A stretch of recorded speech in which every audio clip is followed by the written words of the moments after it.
Thank you very much, CK. Welcome. The name, is it Kobna or Koblan? Koblan. Most of the people get it wrong. What does it mean? Koblan, that's my father's name. Oh, okay. My father is not Akonnor, but he's Koblan. So Charles Koblan. The name, my father's name is the middle name. Oh, okay. But, okay. What about the Akonnor is your name? Akonnor is my uncle who gave me that name. You are Charles. Yeah. Now we have an idea. What have you been up to? I've been okay, by the grace of God, surviving and trying to learn a little bit about the game of football, and been out of the country once, twice, and then I'm back. So I'm here chilling, if you put it that way. But where did you grow up? Me? Yes. Where I grew up? Yes. I was born in Georgia. Okay. Grew up in Nungwa, and then obviously Tema was the main place where the hustle started from. So you're a hustler? Of course, you don't know. I'm a hustler, still a hustler. But how did you get into football and not any other sport? Well, when I was in school, pre-sec Nungwa, precisely, school teams, sports, I used to run 800 meters for the school. Oh, okay. And then the game football, it started. But of course, from course, Temahasbe, I started with Harbour City. Oh, okay. First Nungwa Cosmos, Temahasbe, Harbour City, and then Hartlepool. Hartlepool was the main place I really established myself as a good footballer, and I captained the coast team. Then near Welbeck were my playmates at that time. Now you've always started as a captain, because we'll get to that point where you're captain, because from the coast level you captain the team. Yeah, it's part of me.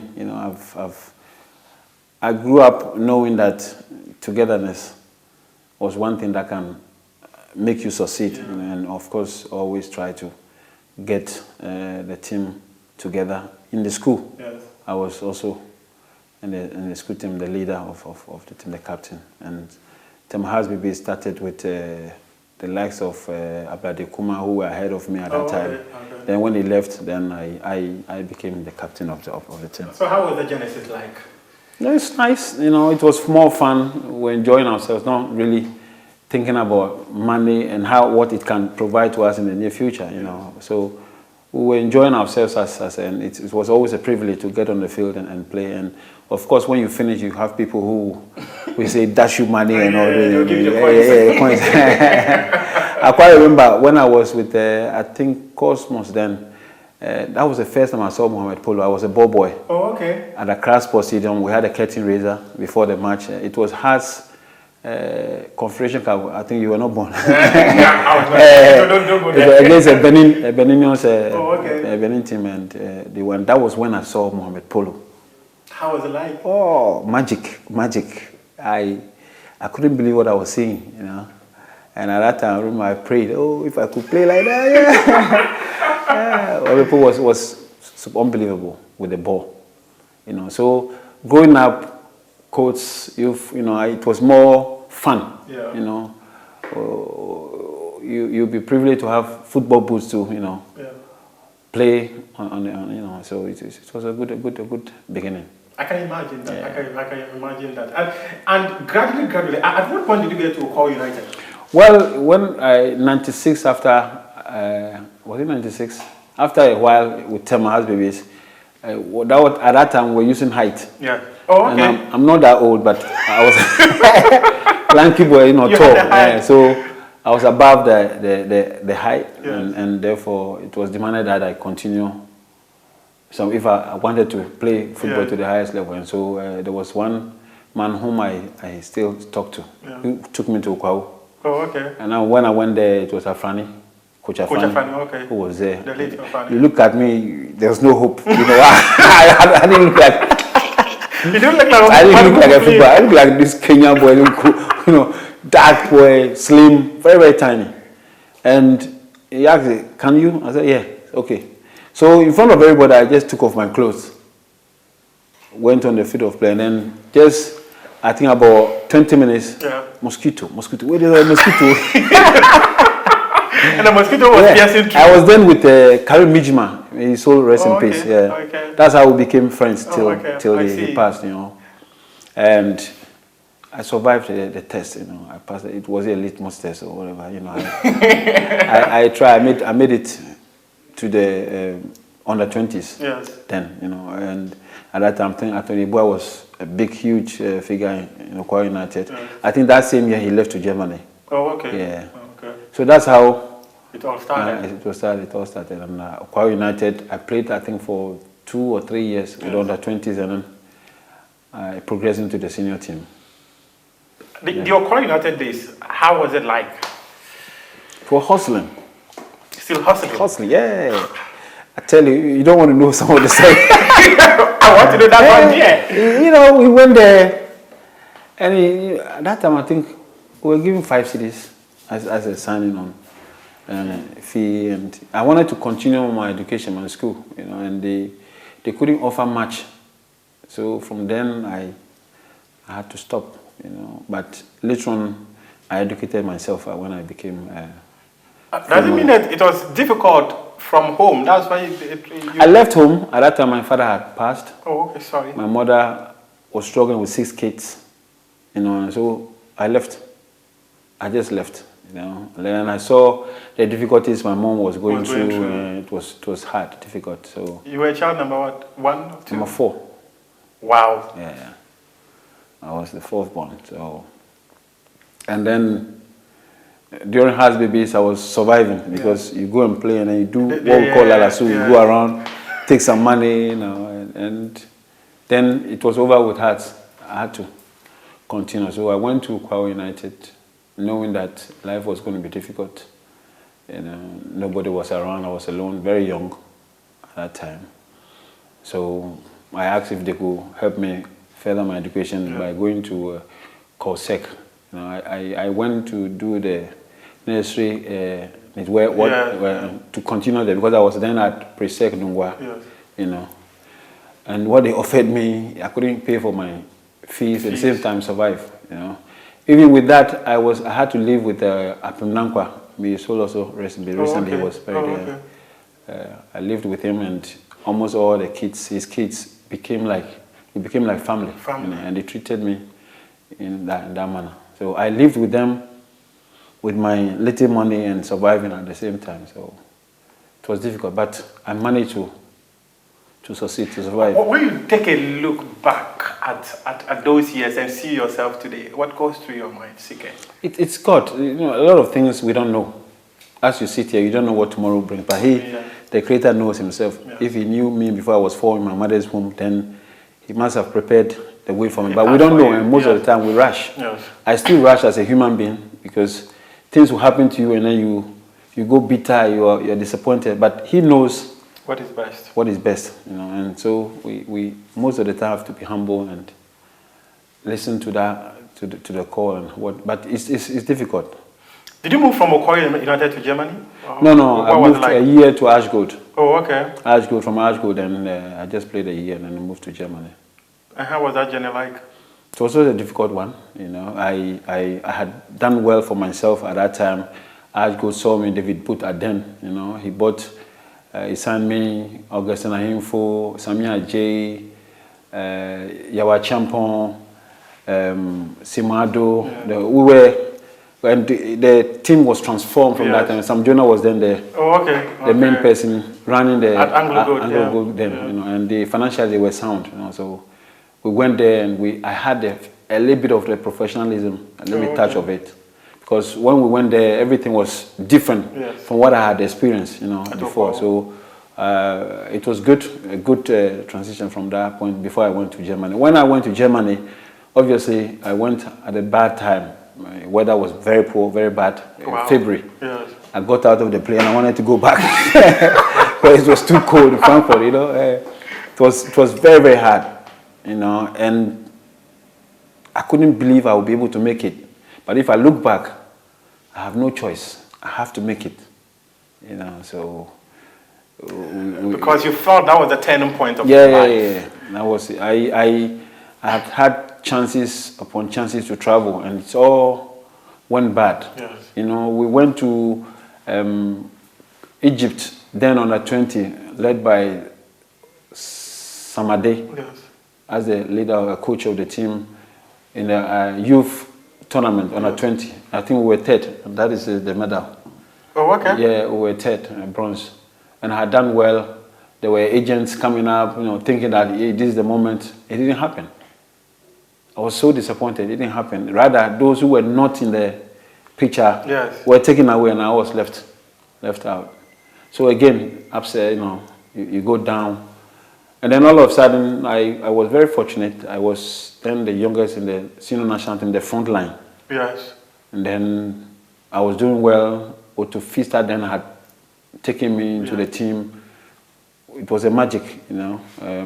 At that time, I had also been dropped from the Olympic squad, Barcelona, yes. on 92. And then I came back disappointed, went back to Ashgold, played one match. I was invited to the under-20 national team. We played. Otto Fista saw me, picked me. So those who were then with the Barcelona squad were all then behind. They had to fight to get there. You've had many disappointments in your life, actually. Yeah, it's always been part of me, you know, and somehow I get back. How do you do it? Yeah. It's the faith and the belief I have in me, and to obviously understand the work of God, how things work, you know, because where you think you deserve it, you're disappointed, you know, but you don't give up in life. Tell us about the life in Germany.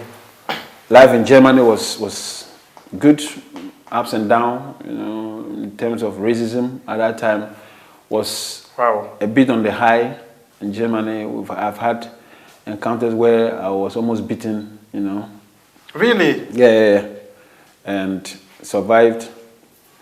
You go to a restaurant, they don't want to serve you because not the restaurant, but those who also the cashiers, the people not the cashiers, those who the are caterers and all those people. Not the caterers. I was talking of those who are also there to be served. Oh, okay. They don't want you to sit next to them, and they behave funny towards you. You know, and so these were challenges that apart from the football aspect of life, the private life was also a difficult one. So you go to a restaurant and you are being looked at a different funny way. You know they are looking at, what is this monkey doing here? You know, that kind of thing. Sometimes you get upset. You know, I've had situations where I was in a train, I wasn't driving then, where I've been attacked by what we call the Black Angels. Those guys they do their, you know, attacked in a way. But all these were part of the journey.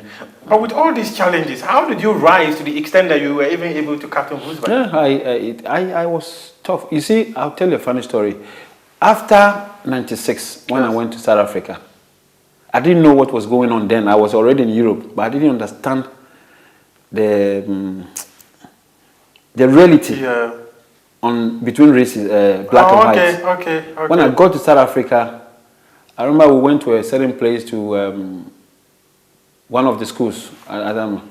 And the way we drove from town, and as we were going, we were seeing the different houses. It was becoming poor. The area where it was changing until we got to the school. And when we got to the school, we were all sad.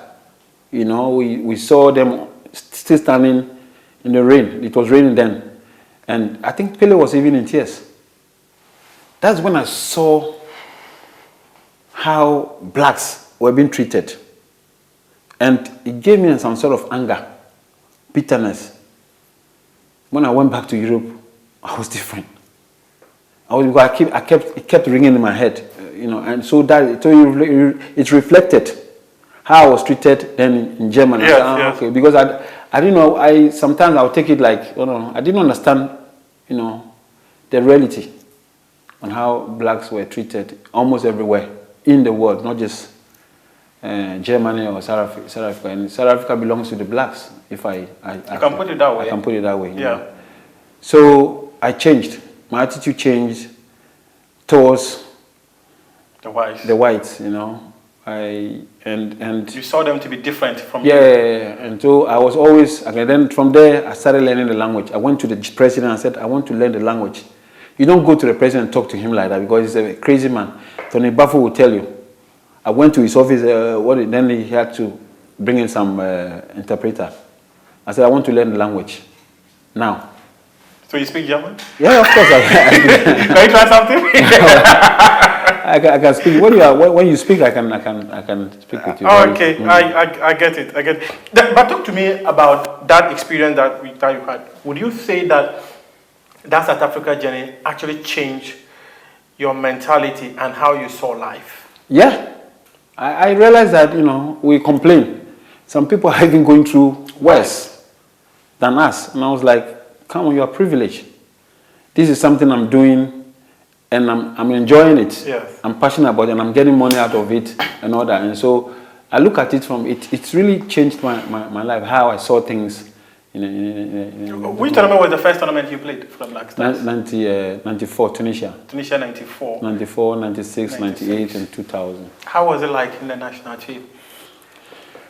To be honest with you, where I really enjoyed most was when I was with under 20s, when we went to Australia. Oh, okay. And that was, I think, my best moment as far as the national team is concerned. I enjoyed, the group was good, we were very good together, we had fun, we enjoyed, the likes of Augustine Ahimfo, Benowu. Yeah. Oh, okay. They would crack some jokes in. But you were always a serious person. So. I was. I know you wouldn't want to laugh, but you go and hide and laugh. It was funny, And I wish I had that group till like you don't come. It was fun. And when we get on the field of play, we know what time it is. Yes. We were there to deliver. Yes. We were very serious on the field of play, but off the field of play too, we had fun. It was fun. It was like. How was that different from the national team, the Black Stars itself? No, the Black Stars were maybe, if I should say, too serious, and we had a lot of egos. Oh, okay. And there wasn't anybody who was lighting up the atmosphere. who could change that or control those egos. It looks like the players were too bigger than the national team. The national team itself. Yeah, and truly, we had big players. We had those who opened doors for some of us. Yes. The likes of Anthony Yeboah, Abedi Pele, Kwame Ayew was even somebody I highly respected till today. So we needed somebody who could lighten the light and it was manage all the egos. Yeah, to control the egos, manage it. So do you just subscribe to those who say that the Black Stars squad of 92 to 98, the atmosphere within the team was very toxic? Yeah, I think it started from 92. I wasn't there. I was part of the qualification, but I was not part of the final squad of the tournament. And I think it started from there because there were a lot of issues which, when we start to talk about it, we won't finish. and it's of course it continued till when I got in. Of course, the atmosphere was not the best one, and I was surprised. I personally was young. I was looking up to some of the players, big names, and you could clearly see there wasn't that kind of bonding, team spirit bond. How did that affect you in the team? I was disappointed, but I was just focused on what I had to do on the field of play. It didn't really bother me, but I was surprised to have seen guys who sort of have opened doors for all of us, and again, it might not be the players, but the people around it couldn't control it very well, couldn't manage it very well. Was the disunity that obvious in the team?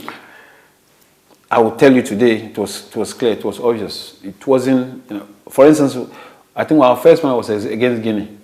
I didn't know nothing. We got into the dressing room, then I was called by Maestro. Me, I think, Odati Lamte, and somebody else, that some people were not going to play. I didn't know. We had made the squad. Was this 96?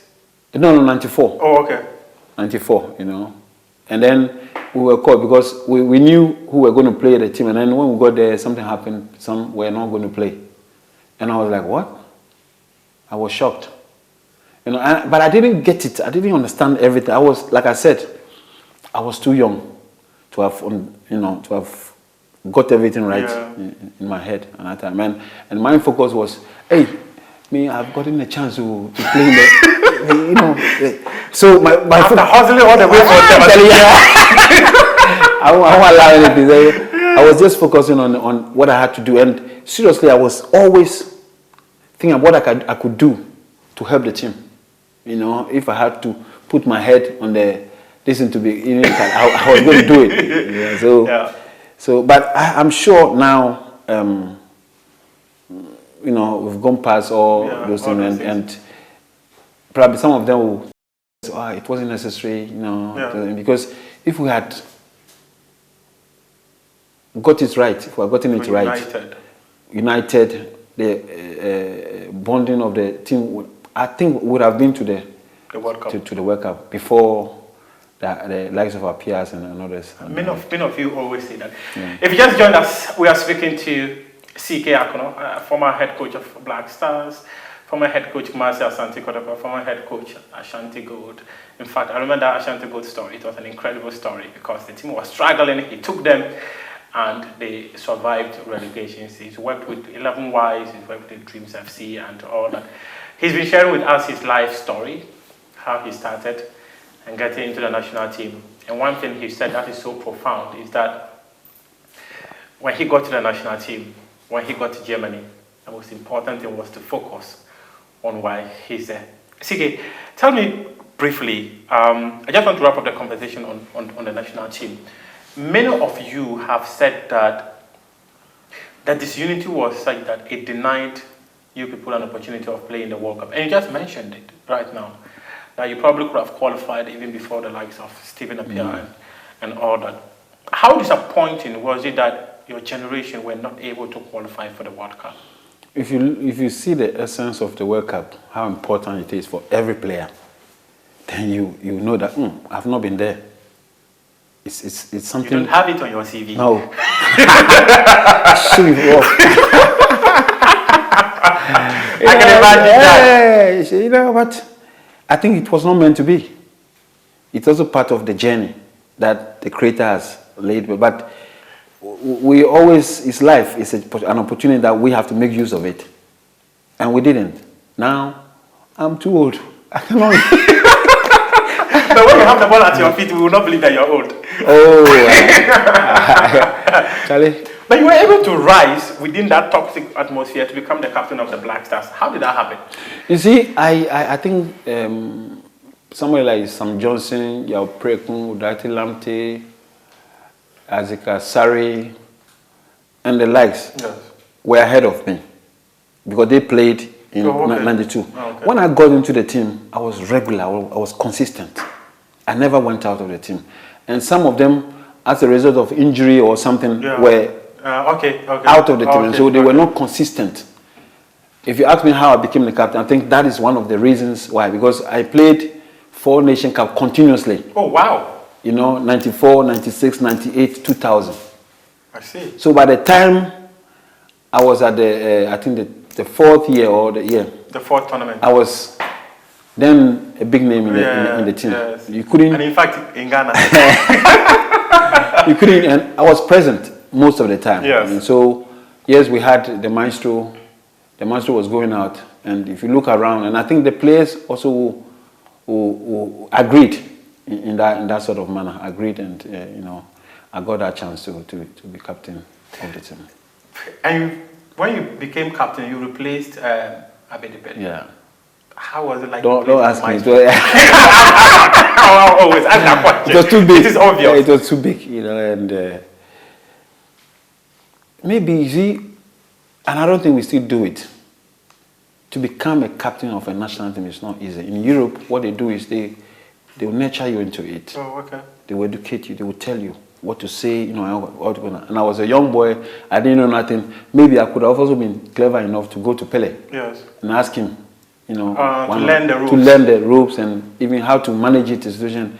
And you know, at that time, there were a lot of issues with us, sponsorship and all those things. One of the things I did, which was okay when we played. We hosted the AFCON with Nigeria. Yeah. I brought in Puma. I had a personal sponsorship with Puma. Okay, so okay. Puma was able to give to those who didn't have sponsorship. I think Apia had his own. Sami Kufuor also had his own, and then the rest who didn't have it, I was able to bring them on board, okay. and plus they gave even some money, on top of it. These are some of the petty things. And then in terms of negotiating of money and all those, I remember we played a match on Saturday or Sunday. By a day before the match, I was at the minister's office with, I think, Kufuor and somebody to ask for bonus. Who is this? I'm not used to these things, and these were things that could easily affect you as a player. Yeah. My mind and everything had to be on how to lead the team to play on the field of play. Not that the other stuff shouldn't be part of me, And I had so many issues. And then also, I wouldn't say a mistake. I put on the 10 shirt because I used to wear the 11. Put on the 10 shirt and I had calls from everywhere. People I didn't even know. I know my 10 years and say, You didn't even know you were wearing number 10? I knew. I think I opted for it. Oh, okay. Because now Pele was not there. Nobody was willing to. Was willing to take up? But I think I was very used to the 11 shirt. Yeah. Then I was very, very comfortable in it. No, I'm not talking about super t-shirts. No, I get. Maybe you were wearing a very big shirt. Yeah. You're going into the shoes of one man who was deemed so huge that it was a responsibility you're going to carry. And like I said, all these things, I need to be nurtured into it, to be taught. Do this, do that, do that. There wasn't in Germany, I can only speak of, I don't know about England. When Lam became captain, Philip Lam, he was nurtured. They told him, do this, do that. And I know about it. It's not like I'm just talking. I know. I was aware what they were doing. And because I followed those things, I wanted to, because I was then also, I think I had been the captain of the national, so I knew, and all those things. If you don't have the ability, the heart to lead an African team, then don't do it. It's not that easy. You know how we talk in this country? Yes. We have thousands of coaches, including you. Including myself. Including my crew. Yeah, everybody. So these things are important. We need to do this. Not even the national today from the junior level, under 17 to under 20.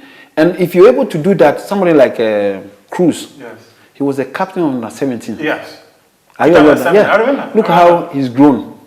Yes. How he played into the senior national team. I remember the 2007 under 17 World Cup in Korea. Yeah. Korea, yes. He captained Germany. Yeah. In fact, he scored 2 free kicks against Ghana. I remember. Under 17, under 20. And he, because he had that. He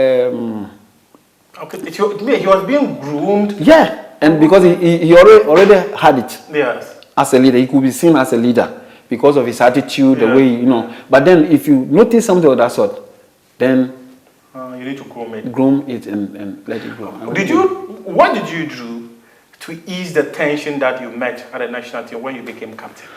Of course, me and Kufuor had always been very close in terms of what ought to be done, what we have to do, sponsorship, and it was always like fight, because we were not happy. And sometimes I think one of the things that maybe let us down, we took a lot of issues in our own hands. Oh, okay. Whilst we had to allow money because we felt they weren't doing what they had to do, and so Kufuor went to was he Burkina Faso or whatever, and he was sent home. Yeah, I remember. And if you look at the issues, these are issues that Kufuor doesn't need to do it. The manager had to do it, but because they were not doing it, he had to do it. He had to speak about it, and then you'll be victimized if you do these things, and it's been a problem. But it has changed. I think, if I'm very honest, from Nyantichi's era, those things changed a bit, and it improved the team. And tell me briefly about I remember that within that period, in as much as we were pretty young and we were following the national team, there were so many things. In fact, we were watching black and white television in the beach. You were in Norway. But I do, I was in the north. But I do recall some of the interesting stuff that surrounded you not being the captain of the Black Stars again. Do you recall? Yeah. I was. That was also mismanagement. You know, I'm not supposed because to be... I can recall that I remember I was pretty young, but I do recall the reports were that you had seen the story on yeah. I wasn't told. In fact, we were going to a match in Germany, Wolfsburg, and I was the captain. Choked at the back, watching my TV, you know, relaxing, and then I had a call from BBC, whoever it was, but it was an English number. That the squad is out. Are you aware you are not part of the squad? I choked. I was shocked. I said, no, I was trying to play tough. Yeah. I was like, what? And truly, then after talking to the journalist, I called one or two people and then I asked, I said, yes. I said, what happened? So even if that was the case, couldn't they have called me just to inform me? Who was the coach then? I think either Samdudu or I don't know. The guy who took them to if you find out the person who took them to the Burkina tournament, okay, he should be. I have a bad memory. So that should be like the 2002 AFCON. Yeah. And you know, so I still wanted to play. So you were forcibly retired from the Yeah. I mean, I'm saying that I was the captain of Wolfsburg. You understand me? Yes. And one way or the other, maybe they were not satisfied with me as the captain of the team. But I could still be part of the team. You understand? I don't have a problem. I could still be part of them and contribute in a certain way. You understand me? Rather, they decided not to call me, not to tell me. I was out from the squad, and it became, I was hurt. Telling you, I was hurt. It hurt me so bad. You know, the Black Stars has always been full of captaincy issues. And I think in our era, Kufuor was able to, you know, soften a little bit because he was also big at that time then. Okay. So me and him had a very common understanding. We were working towards sources for the team to be okay. Even we tried the likes of Otuado and others join the team. It was as a result of our effort. Gerard Asamoah also came, you know, we spoke to them. I spoke to them. Kufuor, Anthony Bafo was also involved. At that time, Anthony hadn't come there. Also, he would call me, call Kufuor, and then on the phone we talk. And not just them. There were Francis Diko. Yes. Diko. I brought him to the... really? Single-handed. I think there was a time former of Nyantichi, the president, even said it. You know, and so we were like today, where you have the likes of Lamte, Tariq Lamte, and others coming. They were interested, so we were approaching them on a secret, you know. So again, it is how we go about things. It is how we, and you can imagine those who were in charge then. Yes. The same way they were with Pele, Yeboah, and all that, and then the thing became an issue. It exploded because they weren't managed well. Imagine I was bitter then when I was out from the squad.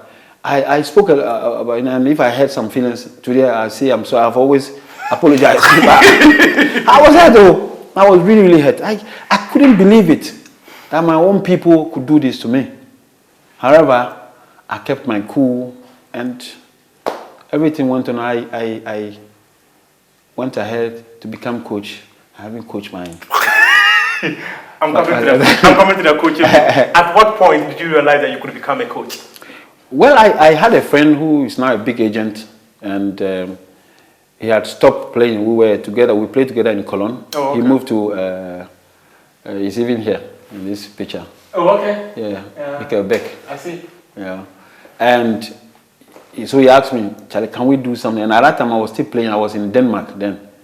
So we tried to start a little bit of an academy stuff, and so he came one day, and when we come in, and I said, I will take over, I will do it. So he was standing aside, he was looking at me, watching me what I was doing. I said, when we finished, I said, have you coached before? I said, no. He said, you could do this. Try it. So try it. He really encouraged me. So when I finished, I'm playing this, and the first thing I did was to do the Lancers B in Germany, UEFA B. Yeah. I did it, and thank God, in German, I passed. I passed the test, and I had the license. I came down here. In fact, I started 11 Wise before going back again to do the course, and then till now. I've had a passion, I've had a belief. I didn't believe I could do it though. Yeah. I had different thoughts of job, Yes. what to do and all that. So if you were not a coach, what would you have done differently? I was going to sell clothes. I was going to dress you and You were stuff. going to dress you Yeah. up. Because you've always had That was my the knack for fashion. So I look at you and I say, okay, you have to wear This one will fit you. This one will fit.